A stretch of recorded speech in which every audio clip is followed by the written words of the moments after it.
பிரசன்னா பேசும்போது பார்த்தீங்களா, ஏழை விவசாயி விவசாயி ஏழையா இருந்தான்னா அது நாடு இல்லடா, சுடுகாடு. எத்தனை ஆண்டுகளுக்கு ஒரு விவசாயி ஏழையா இருப்பான்?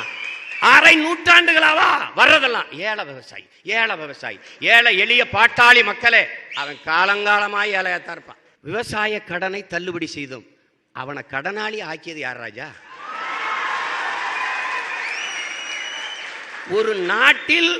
ஒரு நாட்டில் விவசாயி வாழவில்லை என்றால் எவனும் வாழ முடியாது.